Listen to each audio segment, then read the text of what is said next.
আসসালামু আলাইকুম প্রিয় দর্শক, আমি সাদ্দাম হোসেন আপনাদের সামনে একটা ভিডিও নিয়ে হাজির হলাম। ওমানের মরুভূমিতে আসতে আছি, কাজ নাই আজকে, কারেন্ট নাই, কাজ বদ্ধ, এই কারণে ওমানের মরুভূমিতে হাঁটা হচ্ছে। এখন হাঁটতে হাঁটতে আপনাদের সামনে একটা ভিডিও করতে আসি। ওমানের মরুভূমিটা কেমন একটু দেখা।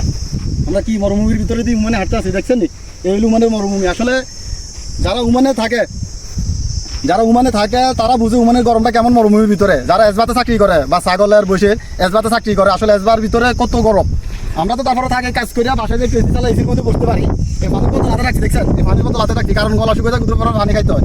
আসলে যারা মরুভূমিতে কাজ করে, যারা থাকে মরুভূমির ভিতরে, ছোট্ট একটা ঘর করি, কারেন্ট নাই, পানি নাই, কিছু নাই, তারা কত কষ্ট করে এই দেশে একমাত্র আল্লাহ জানে। যারা করে তারা জানে।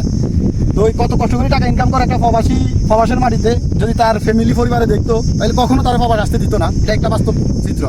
দেখেন হাঁটতে আসি, হাঁটার অবস্থায় দেখেন পুরোটা ঘাম, শরীর ঘাম কীভাবে ভিজে গেছে এই মরুভূমির ভিতরে। আসলে মরুভূমিটা কি, এই বালুর তাপগুলো শরীরের ভিতরে যেভাবে ওঠে, মানুষ আমাদের মুড়ি বাজলে দেশে মুড়ির বালু হিট হয় না, সেম এরকম বালু হিট হয়ে গেছে। ঠিক আছে নি? খালি পায়ে বালুর ভিতরে হাঁটা যায় না।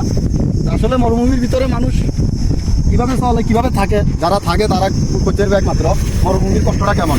ঠিক আছে? তো আমাদের জন্য একটু দোয়া করবেন। আসলে আমরা প্রবাসে আছি, আপনাদের জন্য কষ্ট করি, কত ভিডিও বানাই। এই ওমানের মরুভূমির ভিডিওটা একটু করা আপনাদেরকে দেখাই, ওমানের মরুভূমিটা কেমন। ঠিক আছে নি? আমাদের জন্য দোয়া করবেন, আমাদেরকে একটু সাপোর্ট দিবেন, ভালোবাসা দিবেন, আমাদের পাশে থাকবেন, আর আমাদের ভিডিওগুলো অবশ্যই দেখবেন, আমাদের জন্য দোয়া করবেন। সবাই ভালো থাকবেন, ধন্যবাদ। দেখেন ওমানের মরুভূমিটা আপনাদের সামনে একটু তুলে ধরলাম। ভিডিওটা ভালো লাগলে অবশ্যই ভিডিওটা শেয়ার করে দিবেন, লাইক করে দিবেন। সবাই ভালো থাকবেন। সাদ্দাম হোসেন পেজটি অবশ্যই ফলো করে দিবেন, কারণ এরকম নতুন নতুন ভিডিও পাওয়ার জন্য সবসময় পাশে থাকবেন। ধন্যবাদ।